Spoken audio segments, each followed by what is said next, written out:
What is up today, guys? I'm talking about the new camera I just bought, and that's none other than the Sony FX9.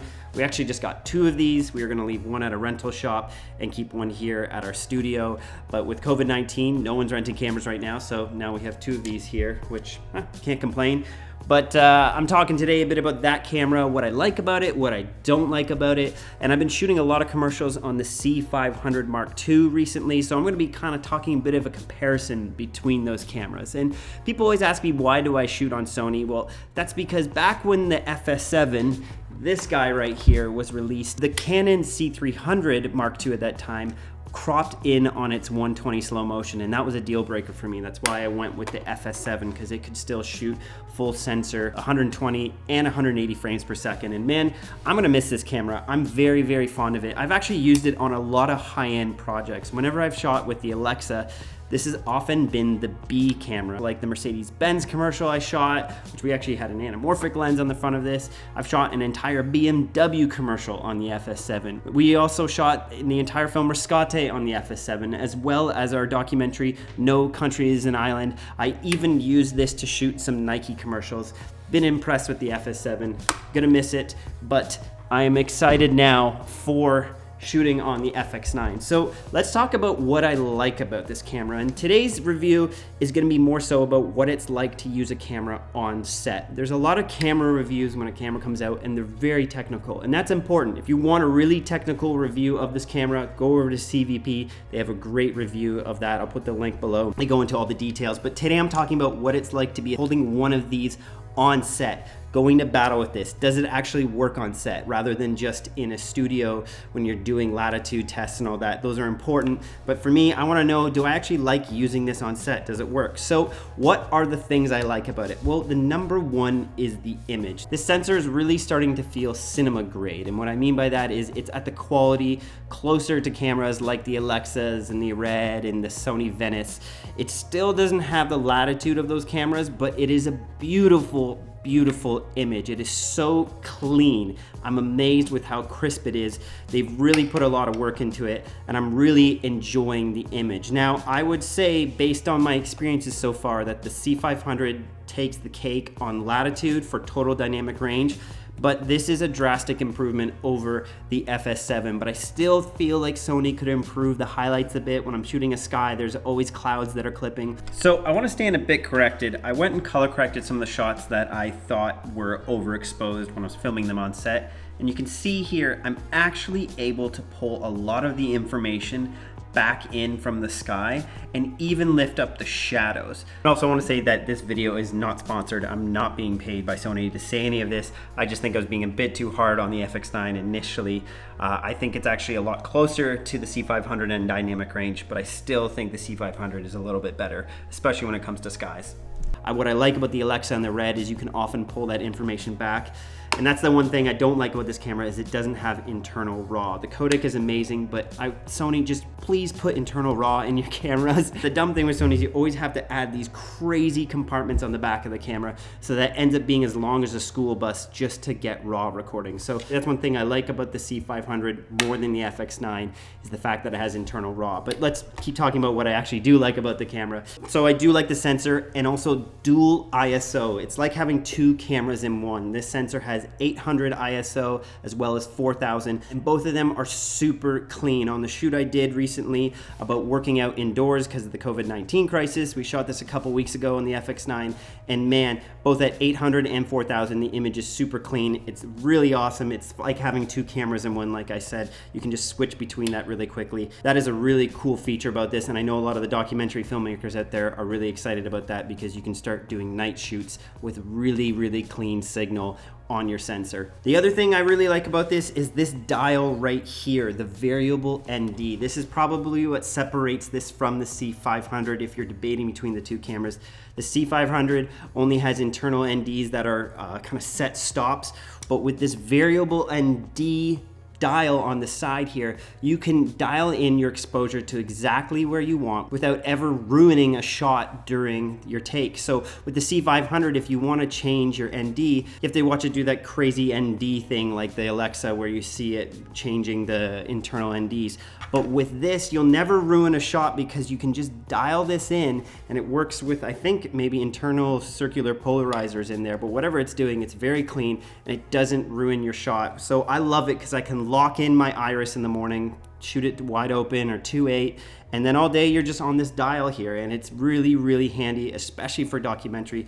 That is one of the most powerful things about this. One thing I really like about the dials on the FS7 as well is where they're placed. They're very sturdy. I like where they're sitting on the camera, and why that matters is with the C500, they've put the dial for the iris right down here, and on the last few commercial shoots I've been using it, I find myself knocking that dial all the time throughout the day. I'll look down on my monitor after a shot and I'll suddenly be shooting at 7.5 rather than 2.8, and it's very frustrating. I think that was a huge oversight on Canon on the C500, and is again a reason why I'm nervous to use it, because if I don't want to be touching that iris dial, I have to go up here and turn the lock button. But whenever I hold the camera, I'm usually using a top handle, it's down near my leg. If I brush it, it changes the iris, which to me is a complete design flaw on the C500.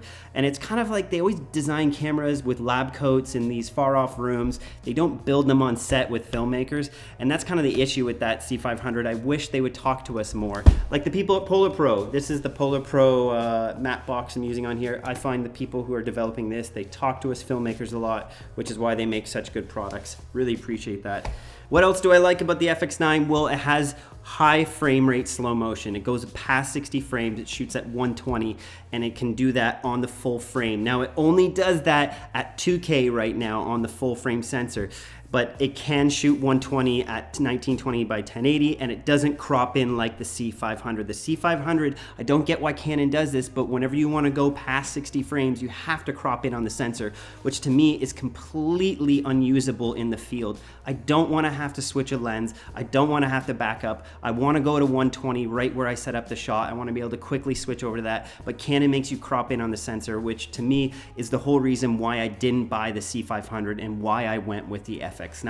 One of the other things I really like about the FX9 is Cinetone. It's the new color profile that they added to the FX9 so that it looks a bit more like the Sony Venice. It's really beautiful. It's a great image straight out of camera. Obviously, I tend to shoot more on the S-Log3 now because I feel like I have more latitude. I don't know the latitude test. I'm sure there is some between the Cinetone and the S-Log3, but Cinetone is so nice for skin tones. It's really beautiful when you want just something that looks good right out of camera. I'm really impressed with Cinetone. Now, I do find the FX9 a little more green when I'm color correcting. A lot of the LUTs that I've used on the FS7 were more blue, and now the FX9 is a bit more green, but that's fine. You can just add some more magenta into the image and it all balances out. Another thing I really love about the FX9 is its autofocus. I haven't done too many tests with it, but when I have been using native E-mount lenses, it's insane. It's actually better than the C500, I would say, based on the experiences I've had out in the field. I find that the Sony grabs faces from further away and it tracks them really well all the way in.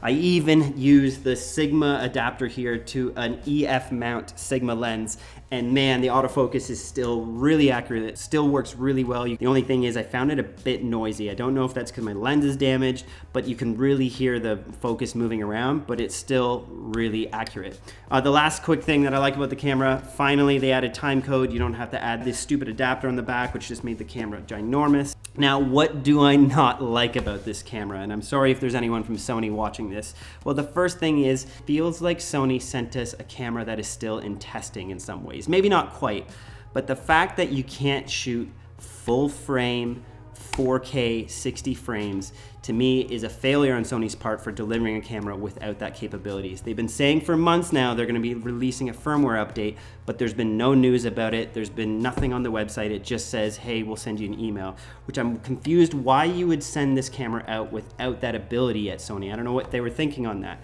That said, you can still shoot full frame 2K. It just means if you want to shoot 60 frames in 4K, you need to crop in on the sensor and it shoots Super 35 at that point. So I wish you could have full frame 4K 60 frames. It's not available at this time. What else do I not like about this? Well, the weight. My FS7 is so light for a cinema camera. I can run around with this all day and it doesn't tire me out, where I'm finding the FX9 a bit heavier. Now, that's not the worst thing. Heavy cameras have less jitters when you hold them. They more so do this slow cinematic kind of like wobble, which I'm fine with. I just found after shooting with it for a couple hours, it was tiring me out more than I remember with my FS7. Again, the thing, like I mentioned earlier, no internal RAW. I wish Sony would release that rather than adding this giant submarine on the back in order to be able to do that. Sony, just give us some RAW. You'll crush the game if you release RAW. You could probably knock Red right off their back if you had a RAW inside your camera. Because so many people like myself, if you had RAW on this, probably wouldn't need an Alexa anymore. I would just stick to my FX9. Also, another thing that I'm not so sure about with the FX9 is Sony's IS. You have to do it in an external software on the computer. It's not like the C500, which you can just do internal camera stabilization. Now, this isn't a total hit against Sony. I kind of like that you can choose it afterwards. I just don't see myself using that software if it isn't integrated into Adobe Premiere. The good thing about choosing it afterwards is you're not baking it into the image, where I just was looking at footage I shot with the C500 and the image is buzzing sometimes because I was shooting with the internal stabilization. What sucks about that buzz, it's like when you use an iPhone on stabilization, is you can't change it afterwards. It's baked into the image. So I kind of understand why Sony does it in post-production, but I also wish it was integrated into the software we're already using, because no one wants to use another piece of software. And the last thing I would say that I'm still not so sure that's why Sony does this is the menus. They use really strange names. I don't know who came up with them.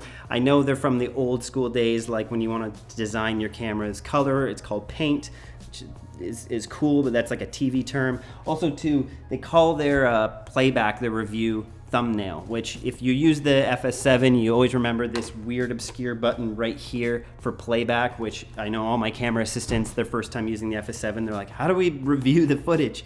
I just wish Sony would call it something different, because thumbnail doesn't make sense. I know it's a bunch of thumbnails, but that's like calling your record button save. It doesn't make sense. So there you have it. That is my quick, non-technical review of the FX9, what I like about it, what I don't like about it. I was really impressed when I shot with it recently on set. Our light broke, so we had no light. We were just using available light, and it looked beautiful. At first, I didn't think it was really blowing away the FS7 image, but when I bring it into my computer, man, it is crisp. There's no noise. When you have a sharp lens, it really starts feeling cinema grade, especially at full frame. So I'm dying for that 4K 60 frames per second update. Please give it to us soon, Sony. I don't know why you don't have it out yet. If you want more questions answered about the FX9, just leave a comment below and let me know what you think. Also too, make sure to hit subscribe, give this channel some love. That's the one way you can support me and what I'm doing on here. But thank you for watching, and I'll see you guys on the next one.